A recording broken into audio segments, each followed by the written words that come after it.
United stand. This is our Manchester United versus West Bromwich Albion tactics debrief. We'll be looking at where it went wrong, why it went wrong, taking some of your tweets and looking at heat maps and all that jazz.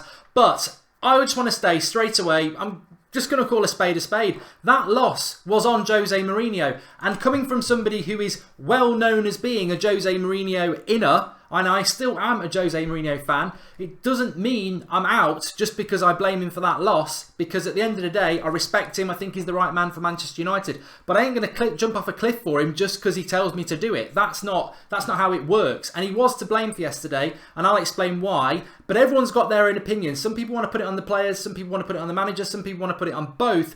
But my opinion is this. I said after the Manchester City result, when people wanted to say it was the players who did the team talk at half-time, I said, what a load of nonsense. This is one of the best managers in world football. He did something at half-time against Manchester City. He should take the credit. So why should he not take the credit? Well, not the credit against West Brom. I gave him the credit for the Manchester City result in the second half. I'm going to not give him the credit for what happened. I'm going to give him the credit for what happened yesterday against West Bromwich Albion. And for all these people who want to chuck it on the players, I think there's a few things for me personally that really show that it was Mourinho's fault yesterday. Yet again, he was coming out with the same things. I've won 8 titles. How's that relevant? We've just lost 8 minutes ago to West Brom, who are bottom of the league. Don't want to hear about titles you've won elsewhere. You're always bringing that stuff up. And that to me displays somebody who's trying to convince themselves and the media from past things that are irrelevant now that they still can do it. So that concerned me. But also, he said exactly the same things that he said after the Brighton or the Swansea game, the one after the international break. Basically, he said, I've spent the last 2 days trying to get them to play quick forward passing, and they've not done what I wanted to do, but I'm pleased with the result. He said the same thing a few weeks later.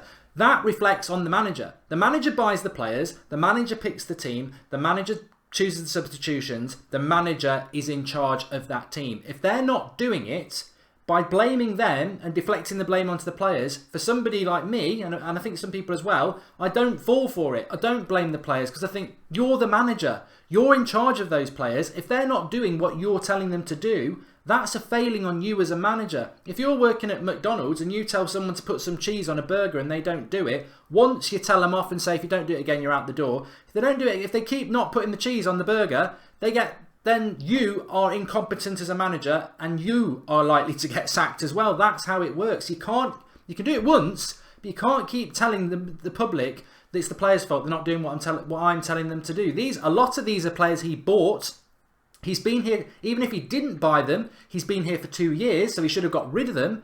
And he is the person coaching these players. So it's on him. However, I want to just say, I know we're very frustrated, and it was West Brom, but we did beat Man City last week, and I do think we're going to beat Spurs next Saturday, and we'll all be in a happier place then. But in the right here and now, because somebody said to me today, I bet you wouldn't have said this about Mourinho if you'd won. Well, actually, I don't live in a parallel universe. I live in reality, and we didn't win yesterday, so we are talking about what happened yesterday. We didn't win, but it's disappointing, but West Brom were fighting for their lives, and we lost. And it's not acceptable. And I do blame Mourinho. But I'm not Mourinho out. And we've got a game on Wednesday. And we've got a massive, massive game on Saturday. So that's pretty much how I feel about it. I don't know about all you lot. So let's have a look at this is something I really did want to have a look at actually. Please do smash a like on the video, and actually if people could share the video. I don't know what's going wrong with YouTube at the moment, but we've hardly got anybody watching, 340 people, so YouTube's playing up again.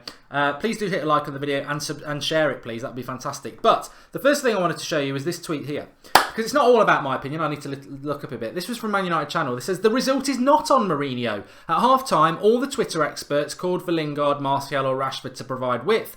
Jose brought all of them on. It's not Jose's fault that Herrera's penalty wasn't given or Pogba was on a yellow. He even played 4-3-3 like the fans wanted. First of all, that's his opinion or her opinion, and I respect that. But you've sort of lost me straight away with all the Twitter experts. It's like saying all the top Reds. I mean, sarcasm at the start loses me. I don't remember anybody asking for Lingard, Martial or Rashford to come on. Individuals maybe, but not for width. And Lingard didn't come on for width anyway. He played at number 10, so you need to have a look at that one as well. Yeah, we should have had a Herrera penalty, but we should have scored a goal anyway. We should be able to do that without a penalty. As for the Pogba yellow card, tell you what, I would say, I think Pogba was taken off because he wasn't playing very well, which I agreed with. But I thought the excuse about the yellow card was an excuse, because I can count loads of times where Fellaini's picked up a yellow card in the first half. I thought he should have been subbed because he's another yellow card waiting to happen. Mourinho keeps him on because he's important to the team. So I think Pogba came off not because of the yellow card, because he's not actually important to Jose because he wasn't playing that well, if that makes sense. This next tweet was from Alan Davies. He says, in the Premier League this season, Coutinho has scored 2 more goals than Pogba, made 10 more key passes than Pogba, and created 7 more chances than Pogba. And he left 4 months ago. So, you know, it's quite damning of Pogba, that is. However, I do want to just bring this in. I think this is really, really important. This is the heat map at the bottom of the screen there. This is the heat map for Paul Pogba yesterday. Now, areas of yellow are sort of like where they've been with the ball. Hot spots, the red areas, are where they were the most with the ball. So Paul Pogba there is effectively, as I said yesterday, proven the hottest area for Paul Pogba yesterday is left wing. Left wing. And second half, he's obviously he's in these areas here as well, defensively. Look, Mourinho said about complicating things, and I've got to say here that I felt yesterday it was totally and utterly a terrible, terrible tactical display from Jose. And I'm sure he'll get it right next week against Spurs, because he tends to do that against the bigger clubs. But in relation to Pogba, against Man City in the second half, he played in a 4-3-3 and had licence to get beyond the Lukaku and get into the box and played very centrally. Yesterday, the heat map doesn't lie. He was out on the left wing. And I'll show you why in a minute, because you all know anyway. He was out on the left wing in the first half, and then the second half he took Herrera off and he had to go back and play as a midfield 2 again. So Pogba didn't even get to play in the formation he scored 2 goals against Man City, because in the first half, although we played a 4-3-3, he ended up on the left wing because Sanchez was coming into his position, which is totally and utterly evidenced by that heat map there. Pogba's on the left wing, look at the red areas, and in the second half, he goes back to being a midfield 2. So I thought Pogba should get substituted because he wasn't very good. But on the other hand, he wasn't played in the situations that he was against Man City. And that is evidenced by that heat map there. Now, if you look at what Alexis Sanchez did, look at Alexis Sanchez. That's our left winger. Look at the heat map of our left winger yesterday. He is anywhere but the left wing. I mean, he's even at left back for a little bit if you look at the back page, but predominantly right-sided, but definitely the biggest area is that area that Pogba wants to come into. Look in the left there. That's where Pogba wants to be, and that is where Sanchez is. And that's your problem with Pogba and Sanchez. I've said this so many times. Sanchez goes into the area that Pogba wants to, so Pogba has to go out to the left wing. Now, if you contrast this with, and I'm not saying, oh, you know, I'm not talking about performances here. Contrast this with Anthony Martial. That's Anthony Martial. Anthony Martial was on for half an hour. Look at his heat map. Left wing. This is why Pogba loves playing with Martial or Rashford, because they will do what they're meant to do on that left-hand side. They hog the left wing, which allows Pogba to move forward and be impactful, which is why when we go look at Martial, left winger, go to Sanchez, who plays left wing, but he's nowhere near the left wing. He's in central positions, getting in Pogba's way. And that is the problem that Pogba has with Sanchez. And that was the problem that Pogba had yesterday. Just very quickly, let me just show you. That's Pogba's heat map again. Look, out on the left wing. Let me show you Jesse Lingard. Jesse Lingard was on for a whole half. It's barely got a heartbeat. It's nearly dead, his heat map. Red is when you've got the ball. There's no red there, and he's on for 45 minutes. And this is what I'm talking about with Lingard and Mourinho's obsession with him. He brings Lingard on ahead of Martial and Rashford. Lingard's all about running off the ball, but it's not. It's a game of football. It's not a game of hide and seek. And Lingard's got his values, but if he's not on the ball, what's the point? And then even worse, Rashford was only on for 15 minutes. There's no heat. I mean, he was only on for 15 minutes, but there's absolutely nothing going on there. But for me, the biggest point here, Pogba, heat map, left wing, Sanchez in Pogba's areas. That's where it's going wrong. And yes, Pogba was terrible yesterday. Of course Pogba was terrible yesterday. I can't lie about that. But when he's not playing in the positions he needs to be playing in, and it's evidence like that, the Sanchez is the problem. Tonight at 8 o'clock on the United Stand, we are doing an Alexis Sanchez debate. It's a Skype-in show, but it's all about Alexis Sanchez. Because for me, as I said in this tweet here, I'm just going to say it, the Alexis Sanchez signing has been a disaster so far. He's not performing anywhere near his capability, and in the process it's destroyed Martial, Pogba, Rashford and Lingard. As of now, I think that signing has been an absolute bloody nightmare. And it's evidenced there, you know. You can talk about ideas, you can talk about tactics, but as I said, them heat maps don't lie. And you've got Paul Pogba playing as a left winger. You've got Sanchez playing everywhere that Pogba wants to play, and you know, there's no joke about this. It's absolutely everywhere. That heat map is all across the attacking midfielder's position, absolutely dominating it. Sanchez, no discipline, free roll going into everybody else's position, which then, as we said, forces Pogba to have to go out left. I mean, there's a big grey area, there's a big green area there that Pogba doesn't go into as the attacking midfielder, and that's because Sanchez is there, and he's forced left. It's a joke, an absolute joke, and this is why we never ever should have bought Sanchez in the first place for me, because Martial will not go anywhere near the areas that Pogba wants to go to. Red area, left wing, that's my job. And this, I haven't got a heat map for Mata, but Mata was the same. Slightly central, but on the right. Herrera, the same, right midfielder. Matic, centred. You can tell everybody's position is their position on the heat map. So, Ashley Young, up and down that left-hand side, red. Valencia, right, red. Centre-backs, left. Lindelof, left-sided, right-sided Smalling. Matic, CDM. Herrera, right-sided midfielder. The two players that are an absolute joke on that pitch are Pogba and Sanchez. Pogba being forced to a left winger and Sanchez just going absolutely everywhere, ruining any momentum or structure to the way we are playing. It's a laugh, it's a joke, and it's destroying our season at the moment. And that comes down to the manager, surely that comes to the manager. Anyway, let's have a look at the tactics and how that work. We have this as the starting lineup, the 4-3-3. A lot of people had a lot of problems with that 4-3-3. Not for me. I didn't really have a problem with that lineup at all. I just don't think it worked because, as I said, that heat map that we've got there... Sorry, that's not what I wanted to do. So Sanchez is coming into these areas here. That's where he is the whole game, which forces Pogba... In fact, it works better if I do it like this. So Sanchez is coming up and down here, but pretty much that's Sanchez's average position here, which forces Pogba to here. I mean, how does that work when we're playing a 4-3-3? Straight away, that's not right, is it? You've got Sanchez there and Pogba having to come right out wide here. It was a nightmare in the first half, and it didn't work, and there wasn't any structure. And actually, I thought that Herrera had a good half and just got sacrificed because what he wanted to do then in the second half was... Pogba was out on the left wing. Obviously, that's not working. So he decided to sacrifice Herrera and Pogba. So Herrera comes off. Matic drops there. Pogba becomes there. Sanchez still doing all this up and down. But what he does is he brings Jesse Lingard on. I've got Lingard somewhere. Come on, Jesse. Where are you? Don't go missing like you did on the pitch. Here we go. So Lingard comes on sort of here. And that's how we start the second half. Lingard sort of comes on. It's hard to tell with Lingard because he barely touched the ball to even have a heat map. So that's sort of where Lingard comes on. So straight away you can see what's the structure to that other than a 4-2 mess around. Absolutely no width at all. So what does he do then? That's not working. Pogba again is subdued. Can't go forward because Lingard and Sanchez are in his space. Not really a CDM. So Pogba comes off. And we bring Martial on. And we get a bit of width there. But then again, you've got... Matic, the only midfielder, Mr. Static Matic, who never really passes forward, isn't particularly quick on the ball. So you've got all this attacking talent, all this here, and only Matic to provide it. So that's how we're going now. It's getting a little bit messy. And then to top it all off, we go and take Young off in the last 15 minutes. And we bring on Marcus Rashford, who sort of drops in here. By this time, Sanchez is sort of playing here. Lingard's sort of not really picking up the ball at all. We've gone to a back three.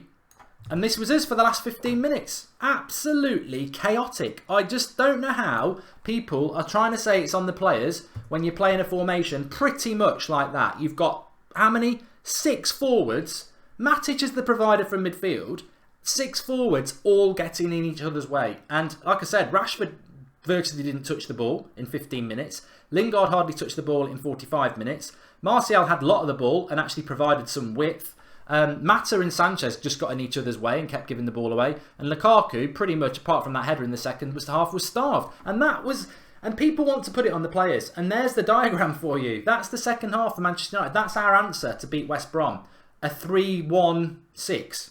And also, on top of that, hitting crosses into the box against the team that is very good in the air with a front line of Lingard, Sanchez and Mata. You've got no height as well. I mean, it's just chaotic. It's chaotic, and that's what I mean. In relation to yesterday, in an odd way, Mourinho actually went all gung-ho, but clearly doesn't know how to go gung-ho, because that is ridiculous. All 6 attackers on a football pitch. It sounds great, but we all know that you need to have tactics, and that's a mess. That is an absolute mess, and I don't really understand what we were trying to achieve with that. Basically, people like Rashford, Lingard, Martial, those 3 substitutions that a lot of people like, they're thrown under a bus, because actually, if those, I don't count that as being given a chance for Martial or Rashford or Lingard yesterday, because the reality is they're on there with 3 other attackers. There's no space. They're all getting in each other's way. How are you supposed to infiltrate or impact on the game? What should have happened is he should come off, he should come on. Then he's got a proper game as a left winger. He should be off, and then that is a different way. Suddenly Martial's got a lot more space to get into. Lingard's got a lot of space he can run into. Rashford's the forward, and Mata could obviously. I would have took Mata off and left Sanchez out there. Suddenly, then you can keep your Ashley Young on and have a bit of balance in the back 4.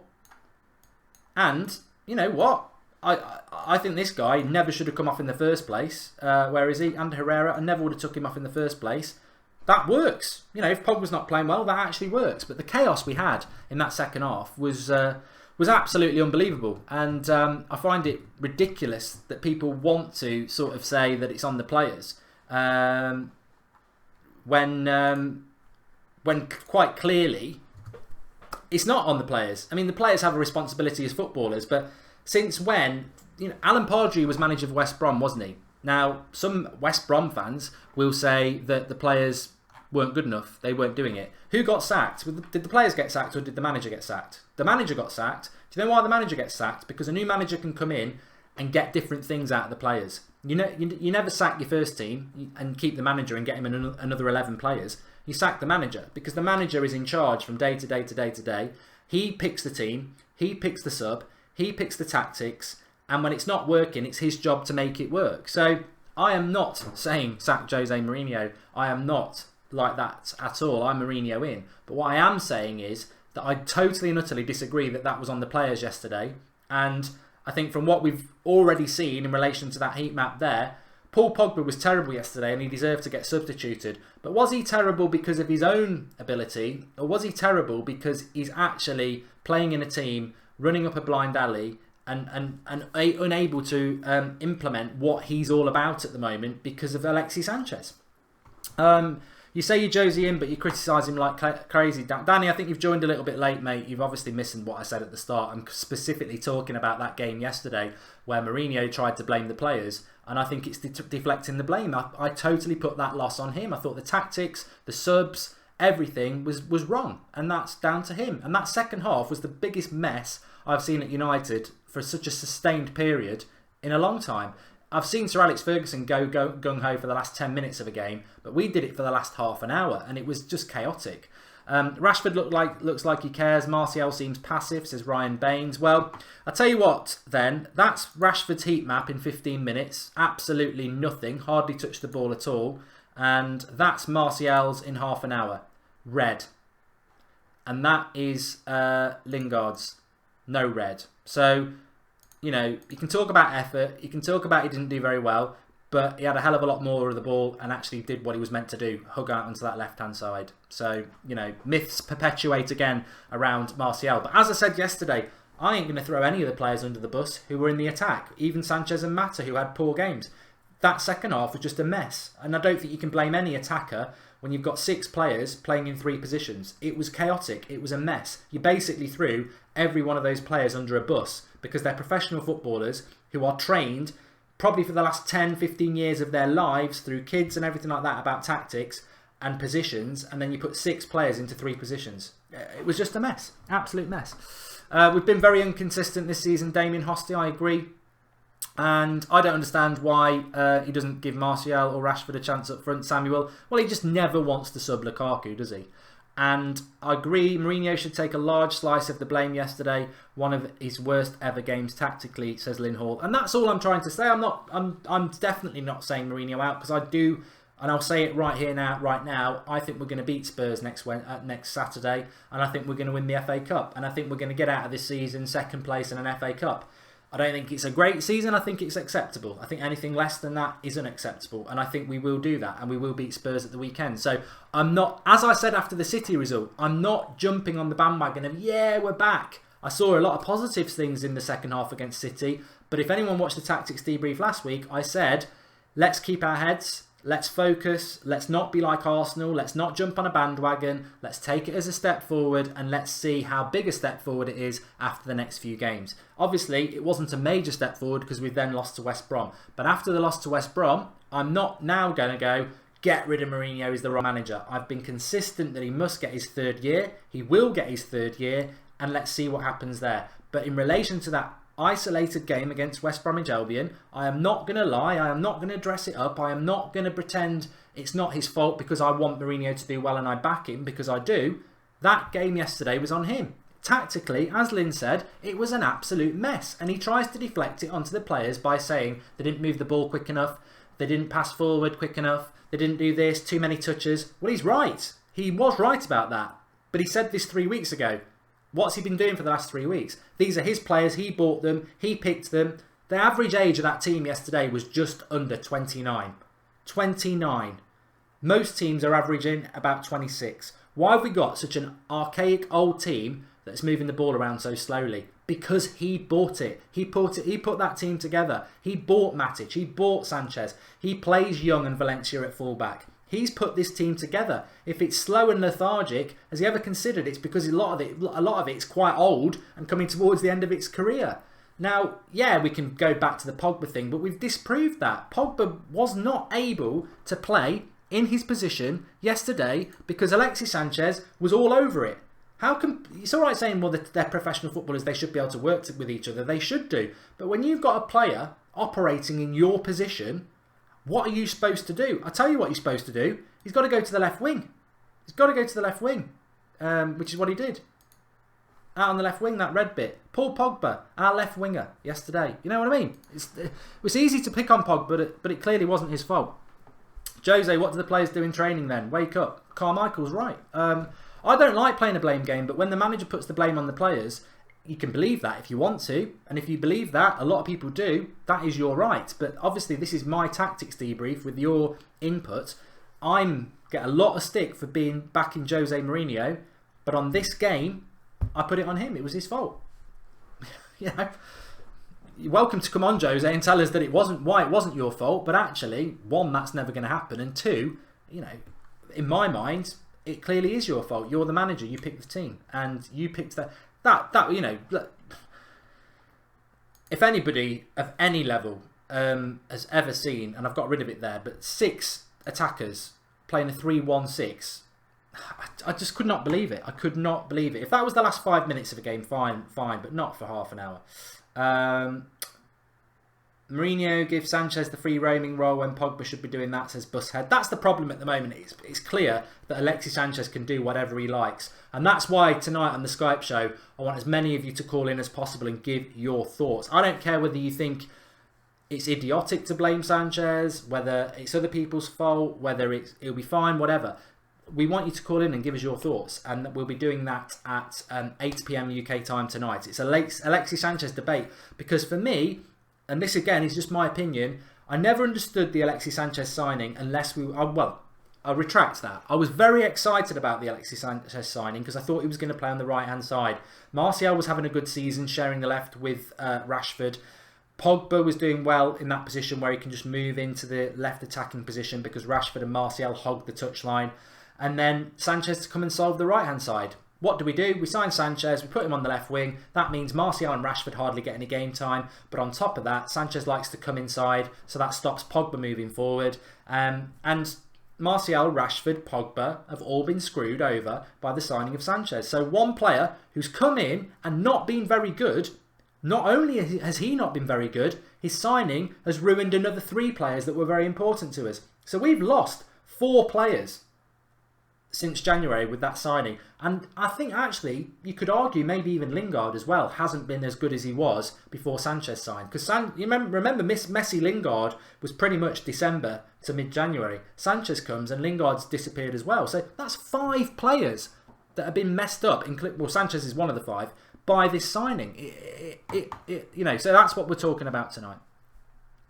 Darian Jones, you're spot on, mate. He says, how is it Sanchez's fault? Who signed him? Sanchez has got a responsibility for his own form. Like yesterday, he gave the ball away so much. He didn't have a very good game. But you're right. He didn't walk to Manchester. He was signed. He was whoever disrupted it was the person who signed him. You're right. Change Jose and I guarantee our attackers will flourish, says Antiguan Heats. Well, I'm not on that page. I'm talking about one game. And I do think that Manchester United fans in the main are very, very educated and very, very balanced. And look, the example yesterday is, if you look at fan cams we did yesterday, pretty much everybody is level-headed and disappointed, but constructive criticism. And if that's Arsenal, you know exactly what happens after that game. They are Wenger out, posters, the lot. And that's what I like about Manchester United support, is that result yesterday was against bottom of the league. We handed City the title, and really there was nobody going absolutely mad. And yeah, if that's Arsenal, they're going absolutely mad, and they're not even in second place anyway, they're in 6th. So we have got, in the main, a really balanced fan base, and that's great. And I wouldn't go one way, like the Man City result. I wouldn't go too far on it, and I wouldn't go too far on this, as disappointing as it is, because I guarantee next week's tactics debrief on Monday, we'll be talking about the Spurs game, and I think we'll be talking about an FA Cup final and a win against Spurs. And then it's like, oh, where was everyone moaning last week? I think it's not moaning, it's not glory hunting when we win. I think it's just you live in the reality, you live in the now, you discuss the now. And discussing the West Brom game, I put it on Mourinho. I don't want Mourinho to be sacked. I just blame him for that result, and he's got to do something about it. And I do also, I just want to say this as well, I do genuinely think something's going on at Manchester United. I don't know what it is, so I'm just speculating, but I do think something's going on. I don't know whether it's player unrest, I don't know whether Mourinho's not happy, but I definitely think something's going on, because to have such a widespread across the whole team and the bench yesterday, lack of effort and passion and understanding tactically is unbelievable in April with a manager that's been here for 2 years. Now, a lot of people say Mourinho looks miserable in press conferences, he looks miserable on the touchline. I don't know, some managers do. I don't know what that's all about, but I definitely think something's going on at Manchester United, and we'll wait and see if that gets resolved or whether it becomes a bigger problem than it is at the moment. But I do think something's going on. I guarantee Paul Pogbas not very happy. I think we all know that, but we'll have to just wait and see. But we've got a game against Bournemouth tomorrow. We're going to do the Alexis Sanchez debate tonight. So, and what I'm going to do now for the next sort of hour or so is I'm going to wait for people to put their comments in below, because I'm sure I've said a lot of things that people are going to agree with, be passionate about, or disagree with. So get your comments in. I know if you're live you can't do it, maybe come back on the video, but if you aren't watching live, get your comments in below and I'll be replying to your comments for the next hour or so. So thanks everyone for watching. We're back at 8 o'clock tonight, Alexis Sanchez debate. And I just want to say well done to Stephen McClintock. He won the 250 quid through the BetBull promotion that we did last night. So well done to Stephen. Get your comments in below. I'll be replying and getting involved. Thanks for watching. See you at 8 o'clock, the Alexis Sanchez debate.